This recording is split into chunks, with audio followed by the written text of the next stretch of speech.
자, 오늘 함께 나누실 하나님의 말씀 요한복음 19장 14절부터 16절까지 한 목소리로 같이 읽도록 하겠습니다. 시작. 이날은 유월절의 준비일이요 때는 제6시라. 빌라도가 유대인들에게 이르되 보라 너희 왕이로다. 그들이 소리 지르되 없이하소서 없이하소서 그를 십자가에 못 박게 하소서. 빌라도가 이르되 내가 너희 왕을 십자가에 못 박으랴. 대제사장들이 대답하되 가이사 외에는 우리에게 왕이 없나이다 하니 이에 예수를 십자가에 못 박도록 그들에게 넘겨주니라. 아멘. 네. 오늘 이 본문 말씀을 중심으로 해서 당신에게 주와 복음은 무엇입니까? 라는 제목의 말씀을 함께 나누도록 하겠습니다. 오늘 이 본문 말씀을 함께 나누기에 앞서서 당시 시대적인 상황을 좀 우리가 살펴봐야 될 것 같습니다. 로마 시대의 문화 그리고 정치 형태, 사회적인 분위기는 어떠했는지 이 부분을 같이 좀 살펴봤으면 좋겠습니다. 여러분들이 너무나도 잘 알고 있는 팍스 로마나라는 이 말을 잘 아시죠? 그러니까 로마의 평화라는 의미로 팍스 로마나라고 그렇게 이야기를 하죠.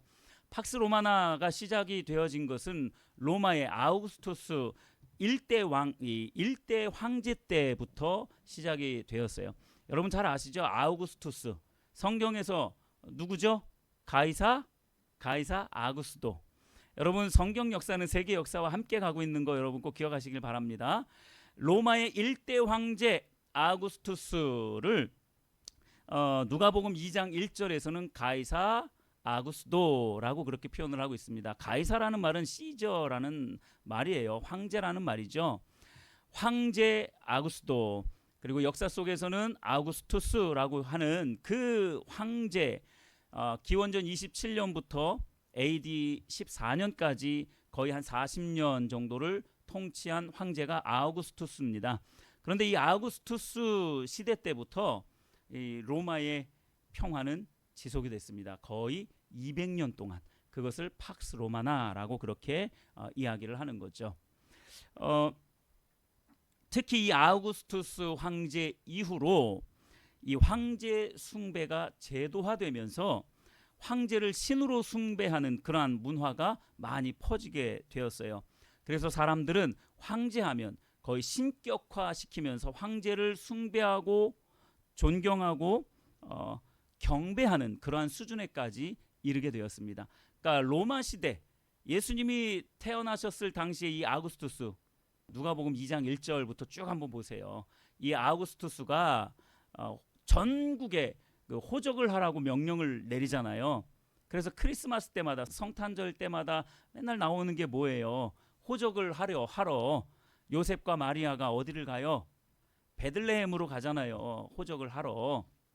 베들레헴으로 갔는데 여관이 없어서 아기를 출산을 하게 생겼는데 여관은 없어요. 그래서 아기를 어디에다 출산을 했어요? 구유에다가 출산을 했잖아요. 그때가 바로 로마의 황제 아우구스투스가 다스리고 있었던 때다라는 거예요. 그런데 이 아우구스투스 그때부터 이미 황제는 절대 권력자.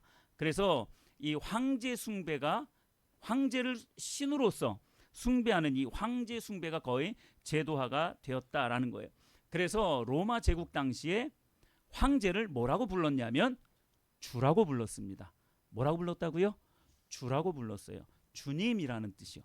주님이라는 의미로 황제를 주, my lord 이렇게 말하잖아요. 그 말이 그 말입니다.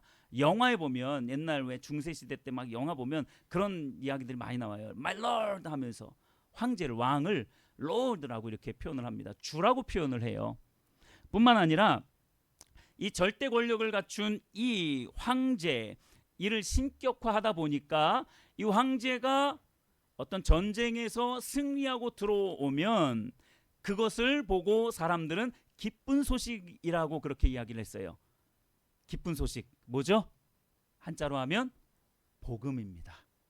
그래서 황제의 생일이라든지 또는 황제가 어디에서 승전을 하고 돌아온다든지 황제 즉위식이라든지 그러한 일들을 사람들은 무엇으로 여겼냐면 복음으로 여겼어요. 황제는 주고 황제에 관련된 기쁜 소식 그것을 보고 사람들은 복음이라고 그렇게 이야기를 했다라는 거죠. 당시 주와 복음은 절대 권력자인 신처럼 추앙받는, 숭배받는 이 황제와 아주 깊은 관련이 있었다라는 거죠. 여러분, 현대 사회에서 주와 복음은 어떤 의미로 여겨지는지 여러분들 한번 생각해 보시면 참 좋을 것 같습니다. 현대 사회에서 주와 복음은 어떤 의미로 여겨질까? 여러분, 현대 사회에서 주인 행세를 하는 그 존재가 누구일까요? 돈과 권력이죠. 아니면 나 자신이죠. 나의 행복이죠. 나의 성공이고요. 돈과 권력, 나 자신입니다. 대부분의 그래요. 그게 주님입니다. 그러면 복음은 뭡니까? 그 주님 대신 돈과 권력과 성공, 나 자신의 행복, 이 소식이 들려오면 그게 뭐예요? 복음이 되는 거예요, 사람들에게. 오늘날의 사람들은요, 자신의 재물, 그리고 성공, 그리고 자기 자신의 행복, 이러한 것들이 주님이 된 지가 오래되었고요. 뿐만 아니라 그러한 소식들을 듣는 것을 그들은 복음으로 여깁니다.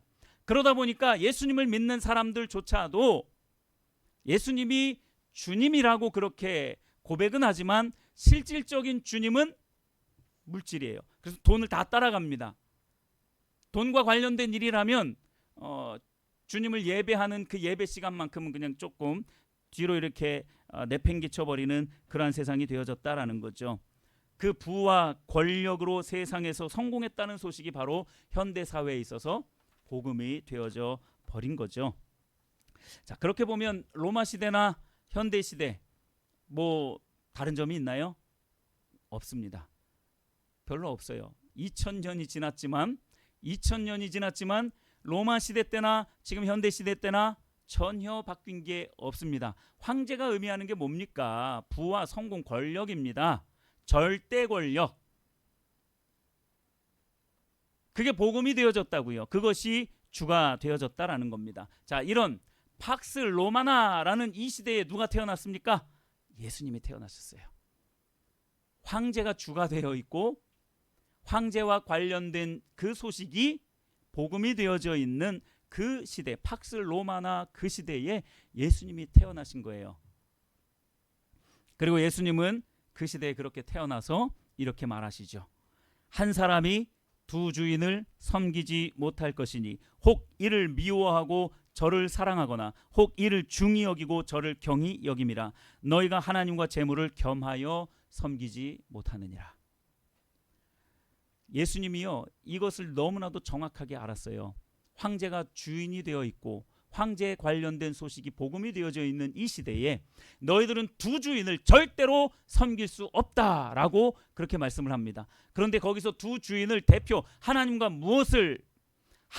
필적할 대상을 무엇으로 놓고 있는 거예요? 재물로 놓고 있는 겁니다.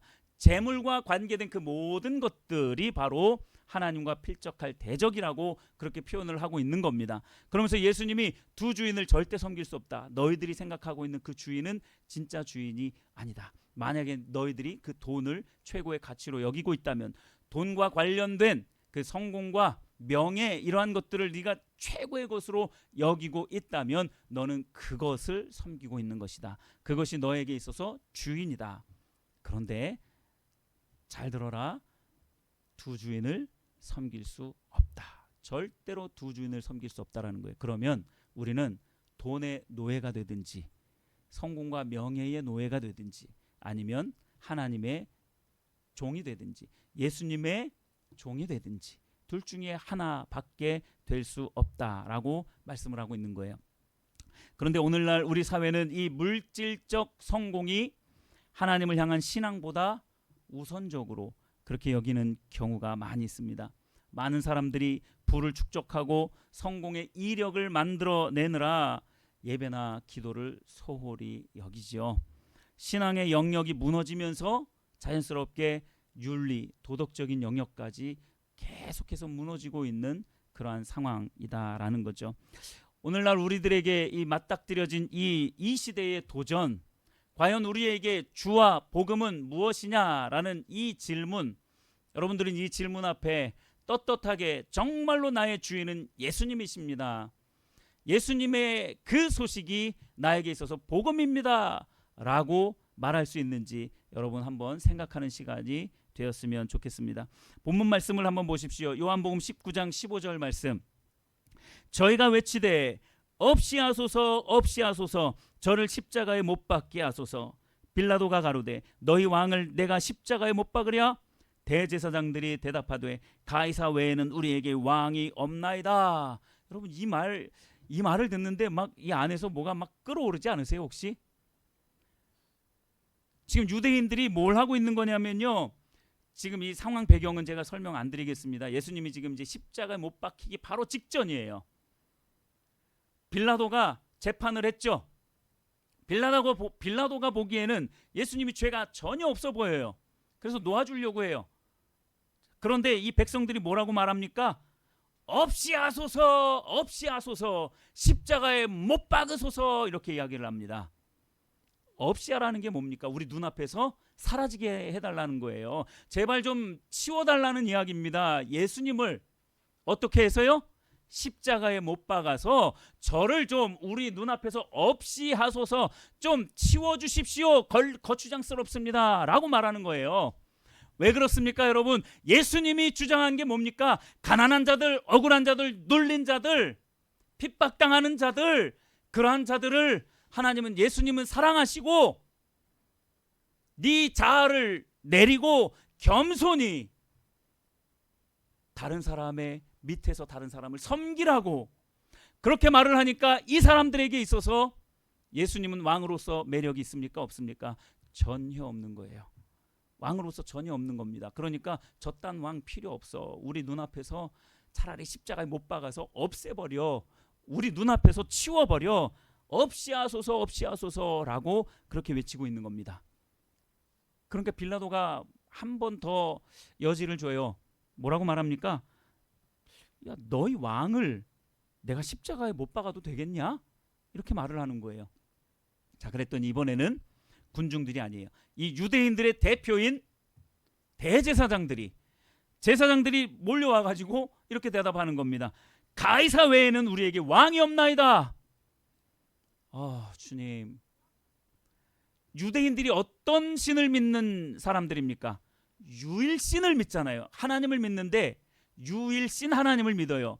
오직 이 세상에는 하나님 외에는 신이 없다라는 그런 가치관을 가지고 있는 사람들이 유대인들이에요. 그들에게 유일한 왕은 하나님밖에 없다라는 거예요. 그런데 그 유대인의 대표인 이 종교 지도자들, 대제사장들이 뭐라고 말합니까? 우리에게 가이사만 왕이십니다 라고 말하고 있는 거예요. 뭐가 잘못돼도 너무나도 잘못됐잖아요. 여러분 오늘날 현실을 보고 있는 것 같지 않습니까? 말로는 예수님만이 나의 왕이십니다. 나를 다스리십시오. 내 인생 오직 주님 것입니다 라고 겉으로는 말하지만 실제로는 재물이 나의 왕이 되어져 있고 내 성공과 내 명예가 왕이 되어져 있고 내 행복이 왕이 되어져 있고 그것이 복음이 되어져 있는 이 시대 아니냐고요. 우리 솔직하게 하나님 앞에 나아갔으면 좋겠습니다. 이 시대를 보십시오. 교회의 모습들을 보십시오. 과연 진정으로 예수님만이 왕이신 그런 성도들의 모임이 교회인지, 만약에 교회들이 그랬다면 오늘날의 교회의 모습이 이러지 않았을 겁니다. 우리 회복과 부흥교회의 모습도 이러지 않을 것입니다. 진정으로 예수님이 주와 복음이 되시는 여러분들이 되시기를 예수님의 이름으로 축복합니다. 오늘날의 현실을 보고 있는 것 같습니다. 대제사장들이, 오늘날로 말하자면 목회자 중에서도 대형 교회를 하는 목사님들 계시잖아요. 최소한 수천 명 이상 모이는 그러한 교회의 목회자들, 그런 목회자들이 모여가지고 뭐라고 하고 있는 거냐면 우리의 왕은 재물입니다. 우리의 왕은 성공입니다. 아니 뭐 대형 교회 목사님만 그럴까요? 작은 교회 목사들도 당연히 그럴 수 있습니다. 얼마든지 재물이, 성공이, 나의 행복이 나의 주인입니다.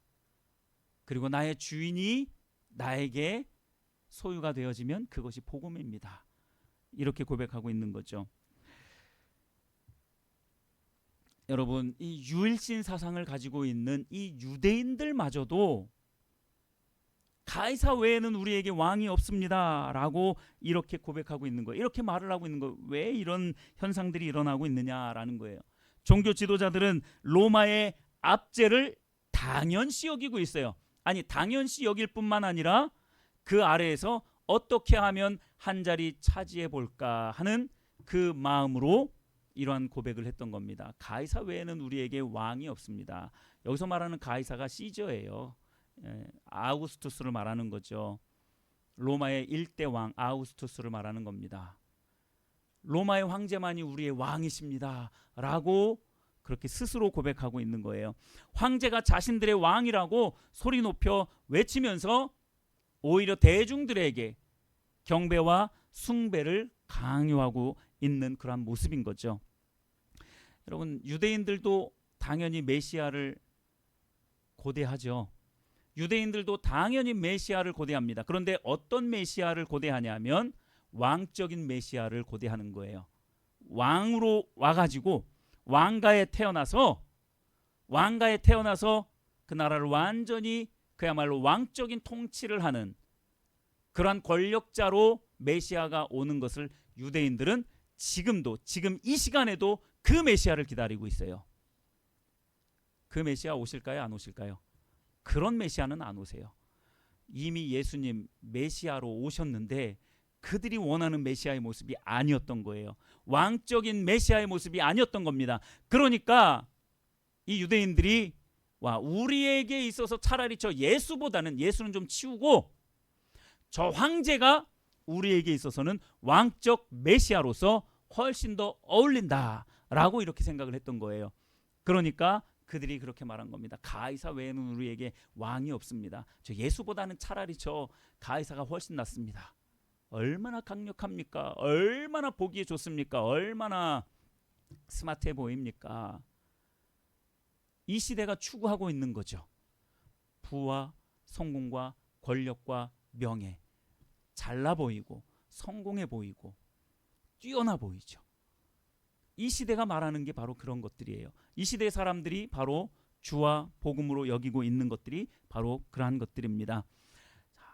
가이사 외에는 우리에게 왕이 없습니다. 이 종교 지도자들이 한 말이라고요. 얼마나 비참해 보입니까? 얼마나 비굴해 보입니까? 왜 그들이 이렇게 이토록 비참해지고 왜 이토록 비굴해질 수밖에 없었을까요? 왜 오늘날 그리스도인들이 세상 앞에서 왜 그렇게 비굴해질 수밖에 없을까요? 돈과 성공이 없어서 그런 거예요. 돈과 성공이 없을 때 비굴해진 것은 그들에게 있어서 주인이 뭐라는 이야기입니까? 돈과 성공이라는 이야기예요. 이 유대인들이, 이 종교 지도자들이 왜 비굴해졌습니까? 그들에겐 이 권력이 없기 때문에, 이 재물이 없기 때문에 그런 거예요. 자신들도 뭔가 좀 한 자리 좀 해보려고 하는 그 정치적인 생존 본능이 결국 그들에게 주인이 되어졌기 때문에 그것을 어떻게 하면 얻을까? 이것을 어떻게 하면 누릴 수 있을까? 아니, 이미 누리고 있는 그 기득권을 내가 어떻게 하면 유지할 수 있을까?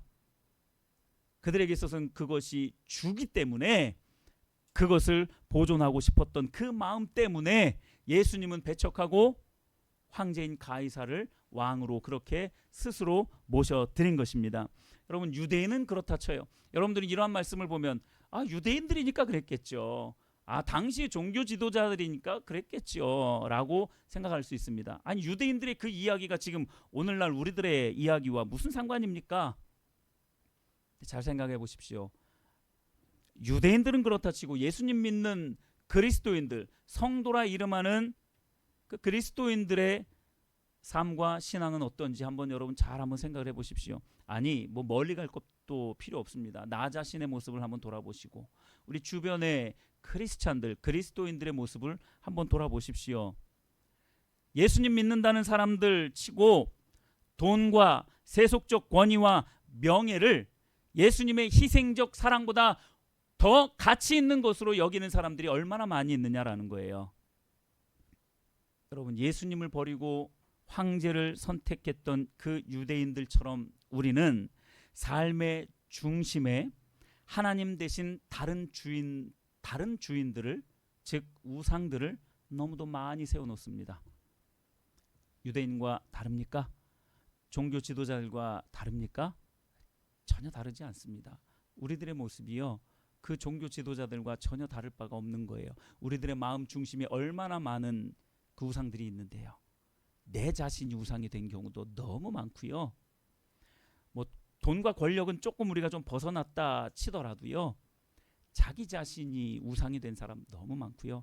자녀가 우상이 된 사람도 너무나 많고, 내 가정이 우상이 된 사람도 너무나 많고요. 내 기분, 내 감정이 우상이 된 사람도 너무나 많고요. 정치적인 사상이 우상이 된 사람도 너무나 많고요. 여러분, 오늘날의 이 그리스도인들의 모습 절대로 당시의 유대인들과 차이가 없다라는 거 여러분 반드시 기억하셨으면 좋겠습니다. 여러분 잘 한번 생각해 보세요. 이거는 제가 성도들과 대화를 나누면서 느꼈던 그러한 부분들입니다.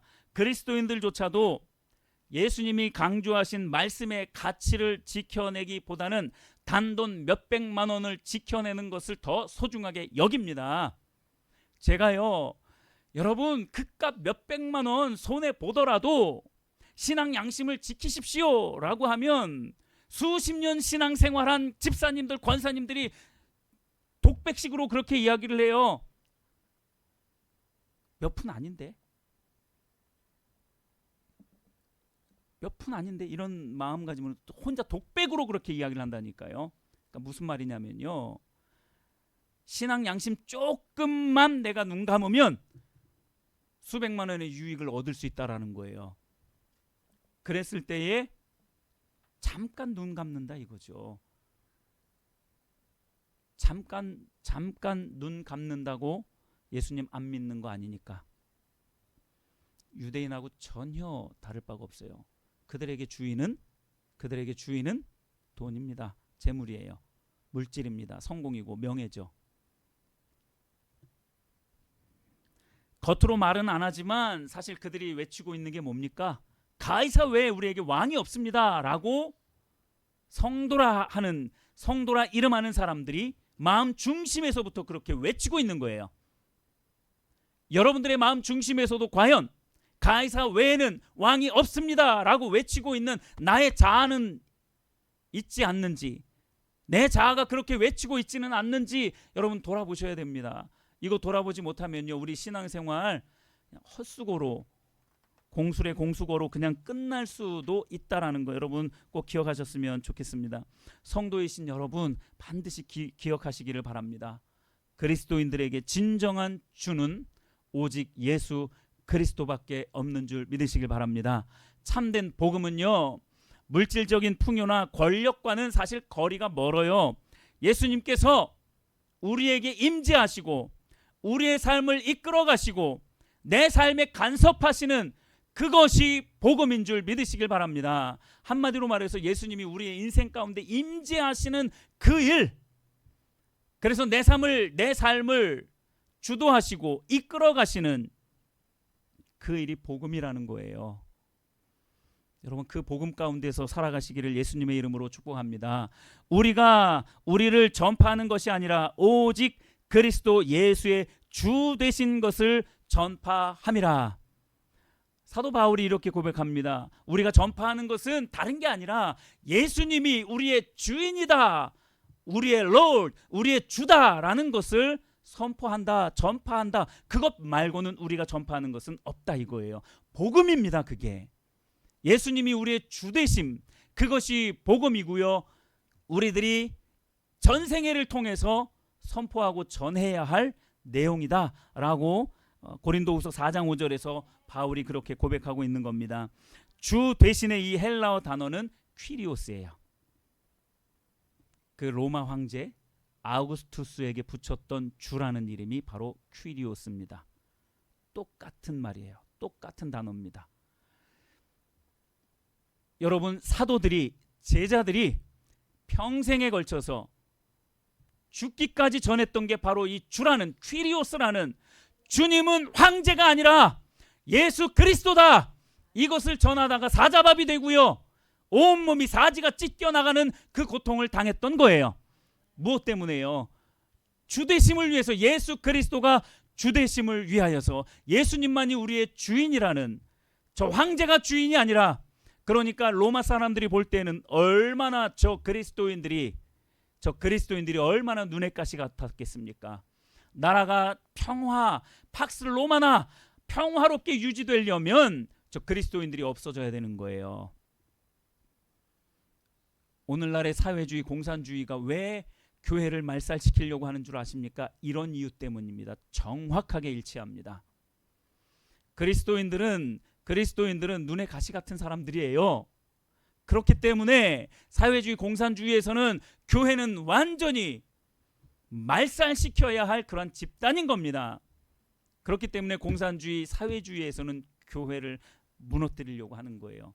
크리스천들을 죽이려고 하는 거죠. 똑같습니다, 여러분. 똑같아요. 로마 시대나 오늘날의 시대나 똑같은 거예요. 교회는 그들에게 있어서는 안 될 아주 악 중에 악인 것이죠. 성도 여러분, 이 세상이 추구하는 것들로 주인 삼지 않게 되기를 바랍니다. 여러분 자신을 주인 삼지 않게 되기를 바랍니다. 내 유익, 내 재물, 내 성공, 내 행복, 내 자아가 여러분들의 주인 자리에 앉지 않도록 날마다 깨어서 기도하시기를 바랍니다. 사도들이 외쳤던 선포했던 그 말, 예수님만이 왕이십니다. 예수님만이 우리의 주이십니다.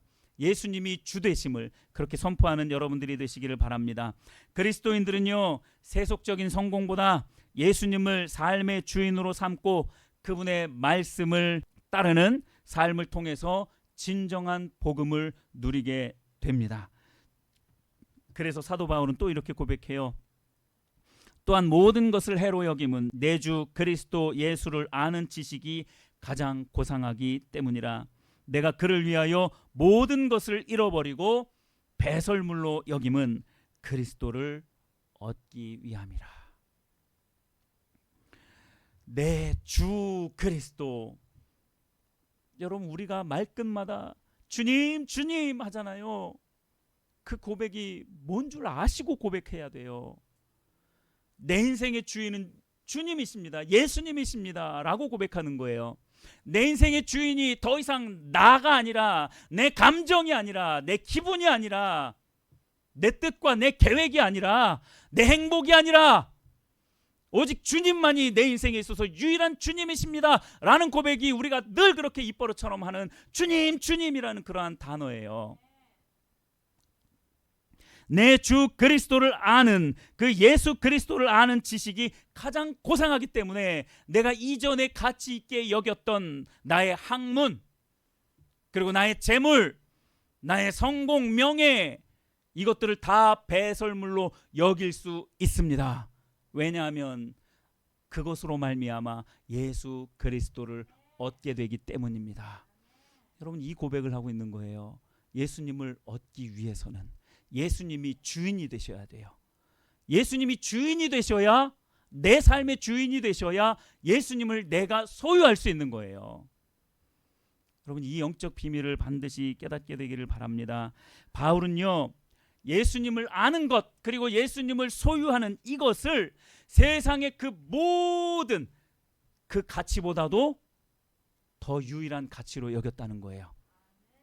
예수님이 유일한 가치였기 때문에 세상에 있는 자신이 배운 그 학식, 재물, 명예 다 배설물로 여길 수 있었던 거예요. 이게 주인된 삶입니다. 이게 예수님이 주인된 삶이에요. 우리가 이러한 삶을 살아야 되지 않겠습니까?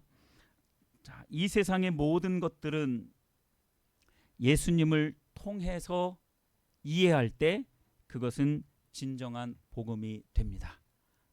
다시 한번 말씀을 드리겠습니다. 이 세상의 모든 것들, 우리가 좋아하는 것들 또는 싫어하는 것들까지도, 그 세상에 있는 모든 것들은 예수님을 통해서 이해될 때 비로소 진정한 복음이 될 수 있습니다. 이게 무슨 말이냐면요, 예를 들어서 설명을 드릴게요. 군부대를 출입할 때 검문소 지나죠. 공항 출입국 갈 때 어디를 지납니까? 보안 검색 때 지나잖아요. 그래서 뭐 뾰족한 거 무기라도 있지 않는지, 폭발물이 있지 않는지, 이러한 것들 해서 통과가 안 되면은 다 버리고 가야 되잖아요. 여러분, 그 검문소 또는 보안 검색대를 예수님이라고 생각을 해보십시오. 내가 추구하고 있는 재물과 성공과 명예, 나의 행복, 내 계획, 내 뜻, 내 생각, 내 목적, 이러한 모든 것들을 그 보안 검색대를 지나가는 물품이라고 생각을 해보세요. 예수님이 딱 보셨을 때, 야, 너 그 재물 너 거짓말해가지고 얻은 거잖아. 너 그 재물 서류 조금 고쳐가지고 얻은 거잖아. 패스 안 돼. 딱 검색대에서 패스 안 돼 하면 여러분 버릴 수 있느냐고요. 버릴 수 있어야 예수님이 우리의 주인 되신 겁니다. 반대로 예수님이 야, 너 참 그래도 가난한 중에도 참 정직하게 벌었구나. 그렇게 부유하지는 않지만 정직하게 누군가를 억누르고 짓밟고 그렇게 하지 않고 참 정직하게 작은 물질이지만 네가 소유로 삼았구나. 검색대에 딱 올라왔어요. 통과되죠. 그 물질 적든지 많든지 그것은 그에게 있어서 복음이 되는 겁니다. 예수님을 통과했을 때 그것은 복음이 된다고요. 그 어떤 것도 예수님을 통과하지 못하면 복음이 될 수 없다라는 겁니다. 우리를 유익하게 만들 것 같지만 결국은 우리를 사망의 길로 빠뜨리고 멸망의 길로 빠뜨리는 그러한 것이 된다라는 거예요. 여러분, 예수님을 주인으로 삼으십시오. 그래야 참된 복음이 우리에게 들려질 수 있게 되어진 겁니다. 여러분, 그런데 다 좋다 이거예요. 근데 이 세상이 가만히 있습니까? 우리가 그렇게 예수님으로 말미암아서 그 복음을 다 취할 수 있도록 그렇게 만드냐고요. 세상은 그렇게 만들지 않습니다. 오늘날 우리가 너무나도 많이 귀에 딱지가 않도록 많이 들은, 오늘날은 포스트 모더니즘 시대라고 말을 해요. 절대적인 진리, 절대적인 가치는 없다. 다 상대적인 것이다. 내가 옳으면 다 옳은 거다. 아주 극단화시켜가지고 개인주의를 만들어버립니다. 절대적인 진리가 없다라는 거, 이거는 뭘 말하는 겁니까? 이 시대는요, 절대로 예수님을 주인으로 모셔드리지 못하게 만듭니다. 예수님은 왜요? 절대적인 진리라고 말을 하기 때문에, 내가 길이요 진리요 생명이라고 단언해서 말하기 때문에 이 세상이 추구하는 것과는 전혀 맞지가 않아요. 그러니까 유대인들조차도 예수님 우리 눈에서 치워버려라 이렇게 말한 거예요. 거추장스럽다 이거죠. 예수님 기준대로 살아가기가 너무나 피곤하다 이거예요. 너무 스트레스가 많이 쌓인다 이거예요. 정직하라, 거룩해라, 순결해라. 그러나 세상은 뭐라고 말합니까? 아니, 적당히 거짓을 해도 네가 성공할 수만 있다면 취해야 돼. 행복 별거 있어? 네가 잘 되는 거야. 명예를 위해서는, 네 성공을 위해서는 예배 좀 뒷전으로 치우고 예수님의 말씀의 기준 조금 뒷전으로 쳐도 괜찮아. 교회 다니면 되잖아. 세상은 그렇게 말한다니까요. 주인을 바꾸어 버리는 겁니다. 세상은 가만히 있지 않아요. 세속적 사상과 문화적 타락, 그래서 절대적인 진리는 없다. 객관적인 기준을 부정해 버리는 거죠. 그리고 개인의 자유와 자율성을 극대화시켜서 강조해 버립니다. 결국 무엇까지 수용해 버리게 만드냐면 타락한 문화와 세속적인 탐심 등을 정당화시켜서 우리 마음 중심에 모셔두게 만드는 거예요. 그것이 자신들의 복음이라고 생각하는 거죠. 그것이 자기들의 성공이라고 생각하고 자기들이 행복해질 수 있다라고 생각하게끔 만드는 거예요. 그게 그들에게 있어서 복음인 거예요. 그래서 바울은 이렇게 말합니다. 너희는 이 세대를 본받지 말고 오직 마음을 새롭게 함으로 변화를 받아라. 이 세대가 뭡니까? 이 세대가 뭡니까? 타락한 그 문화와 세속적인 가치관들을 말하는 거예요. 그런데 오늘날 그리스도인들조차도 이 타락한 문화와 세속적인 가치관 가운데서 헤어나오지를 못하고 있어요. 대표적인 예가 뭡니까? 우리가 지난주에 12.7 교회 연합 예배를 드렸잖아요. 포괄적 차별금지법을 통과시키려고 하는 그 의도, 그리스도인들조차도 그것을 동조하고 있는 그 모양새. 여러분, 존중과 배려를 강제로 한다고 됩니까? 존중과 배려는요, 사회 분위기가 돼야 되는 거예요. 억지로 하게 되는 거, 그건 진짜 존중과 배려가 아니잖아요. 배려라는 말 자체가 마음에서 우러나오는 것이 되어져야 하는 거죠.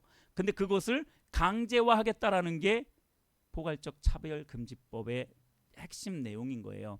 그런 내용들이 얼마나 많냐면요, 이 성경에서 말하고 있는 모든 것들을 대부분 설교하지 못하게끔 만듭니다.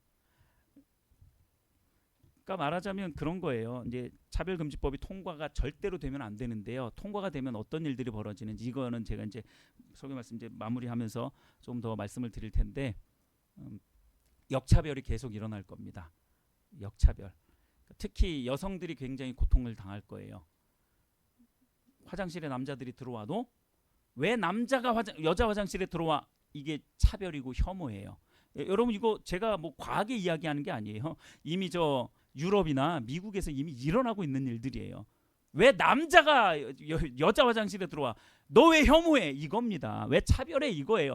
차별금지법이 그런 겁니다, 여러분. 이 강단에서 동성애는 죄입니다 라고 말하면 저는 끌려간다니까요. 그래서 여러분들에게 말했잖아요. 고발하시라고. 그럼 저 감옥에 가겠다고요. 성경 말씀을 증거하지 못하는데 감옥에 가야 된다면 가야죠. 여러분들도 감옥에 가십시오. 할렐루야. 자신 없는 분들이 좀 있는 것 같아. 자신 없는 분들이 좀 있는 것 같아요. 그런 거라니까요. 역차별이라는 게 바로 그런 거예요. 우리 아이들 어렸을 때부터 동성애 교육 안 받고 싶어요. 그러면 그게 혐오라고요. 차별이고, 우리 아이들 그 동성애 그 학문 성교 이런 거 안 배우고 싶어요. 왜 혐오하냐고 이렇게 이야기를 한다니까요. 이게 차별금지법이 통과된 나라에서 이미 일어나고 있는 일들이에요. 우리나라도요, 조만간에 이 차별금지법이 통과되기 시작하면 이러한 일들 반드시 일어날 겁니다.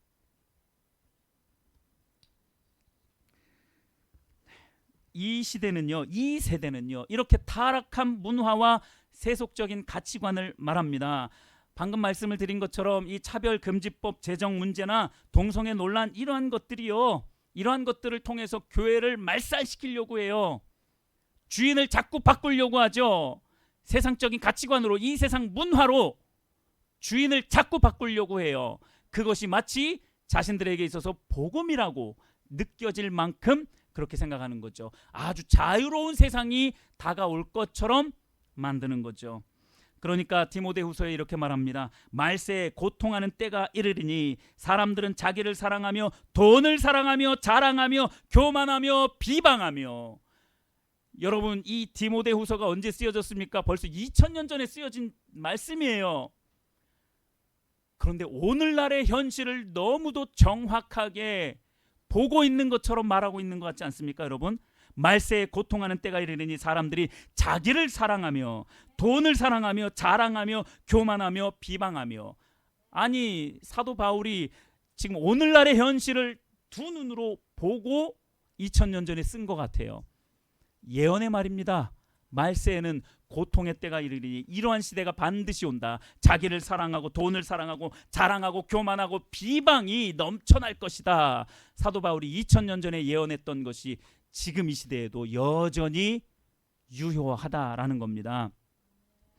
다시 황제 이야기를 좀 하겠습니다. 여러분, 황제, 전쟁에서의 승리와 평화의 수호자, 국가의 구원자로 여겨졌던 사람이 황제였습니다. 이러한 맥락에서 황제는 퀴리오스, 주로 불렸다라는 거예요. 절대적인 권위를 인정받았고 그의 명령은 신의 뜻과 동등했어요. 복음은 원래 기쁜 소식이라는 의미인데 바로 그렇게 황제가 전쟁에서 승리하고 또 황제의 즉위식 또는 황제의 생일 등 중요한 국가적 사건을 선포할 때 사용되었던 것이 유앙겔리온, 많이 들어보셨죠? 복음이라는 뜻이에요. 황제와 관련된 그러한 일이죠. 황제의 즉위와 관련된 이 유앙겔리온은 단순히 황제의 탄생이라든지 황제가 황제로서 즉위했다라는 그런 의미만이 아니었던 겁니다. 뭐냐면요, 그러한 의미를 넘어서 평화와 번영의 새 시대가 시작된다라는 그러한 의미를 포함하고 있는 겁니다. 새 시대가 시작되었다라는 거예요. 이런 선언은 로마 제국의 정치적 안정을 상징하면서 백성들에게 어떠한 의미로 다가오게 되었냐면 구원이라는 의미로 다가왔어요. 새 시대, 새 나라. 저 하늘에서 우리가 맛보게 될 그 새 나라의 그 구원받은 백성들, 천국 백성들이 맛보게 될 그것을 황제가 이루어 준다라고 생각을 한 거예요. 그렇기 때문에 황제를 주라고 이야기했고, 그리고 그 황제와 관련된 그 모든 사건들을 복음이라고 이야기를 했던 겁니다. 그래서요, 기원전 BC 9년도에 작성된 문서가 있는데 비문이 있습니다. 프리엔의 비문에는 이러한 표현이 있어요. 아우구스투스, 그 로마의 초대 황제를 구세주로 묘사를 했습니다. 아예 비문에 구세주, 아우구스투스를 구세주로 그렇게 표현을 했어요. 그리고 그의 탄생을 아예 복음, 기쁜 소식이라고 그렇게 표현을 해놨어요. 여러분, 그 시대에 예수님이 오셨다고요. 왜 오셨겠어요? 그 나라를, 그 세상 나라를 뭐하기 위해서? 무너뜨리기 위해서 오신 거죠. 예수님이 하나님의 나라를 건설하기 위해서, 새 시대를, 예수님을 통해서 새 시대를 이루어내기 위해서 예수님이 그 시대에 오신 거예요. 하나님 나라가 결국은 뭐 할 것이다? 승리할 것이다. 성경 전체에 흐르고 있는 이야기죠. 자, 말씀을 이제 마무리하겠습니다. 여러분, 이 사회와 국가가 진정으로 더 아름답고 행복해지고 윤택하게 될 수 있는 그 비결이 뭔 줄 아십니까? 세속적인 가치, 그 문화, 그것을 받아들이는 게 아니라 예수님을 유일한 주로 삼고 예수님이 내 삶에 실제로 역사하시는 그 임재의 역사가 나의 삶을 주도해 갈 때 바로 이 나라와 민족, 이 사회는 더 밝아질 것이고 더 아름답게 될 것이고 더 번영을 누리게 될 것입니다. 믿으시길 바랍니다. 그때야 비로소 이 나라와 사회는 진정으로 깨끗해지고 더 번영할 수 있어요. 더 참된 자유 가운데 살아갈 수 있는 거예요. 예수님을 주인 삼고 그분의 임재 가운데 그분이 나를 이끌어 가시는 대로 살아간다면 그 사회와 국가는 진정으로 밝은 국가, 사회, 아름다운 그리고 번영을 이루는 그러한 나라와 사회가 될 것입니다. 여러분, 그리스도인들은 직장에서나 가정에서나 언제나 유일하신 그 왕, 주 되신 예수님을 드러내면서 살아가는 사람들입니다. 이게 선교적 삶이에요. 그러한 교회로 세워지는 것이 선교적 교회죠. 고린도후서 5장 20절에 이렇게 말씀합니다. 그러므로 우리가 그리스도를 대신하여 사신이 되어 하나님이 우리를 통하여 너희를 권면하신 것 같이 행하라. 그리스도의 사신이 누구라고요? 나라고요. 그리스도의 사신이 뭡니까? 네, 대신 전하는 사람이잖아요. 대신 일하는 사람이에요. 그리스도의 사신이 여러분들이라고요. 그리스도의 이름을, 그리스도의 주되심을, 그 복음을 선포하면서 전하며 살아가는 사람이 저와 여러분들이다 라고 말씀하고 있는 겁니다. 말씀 한 구절만 읽어드리고 마치겠습니다. 요한계시록 17장 14절입니다. 그들이 어린 양과 더불어 싸우려니와 어린 양은 만주의 주시오 만왕의 왕이심으로 그들을 이기실 터이요 또 그와 함께 있는 자들 곧 부르심을 받고 택하심을 받은 진실한 자들도 이기리로다. 만주의 주요 만왕의 왕이신 어린 양 예수 그리스도가 승리하실 것이다. 그러니까 그 예수 그리스도를 주로 왕으로 모시고 있는 성도들도 뭐 할 것이다? 승리할 것이다. 할렐루야.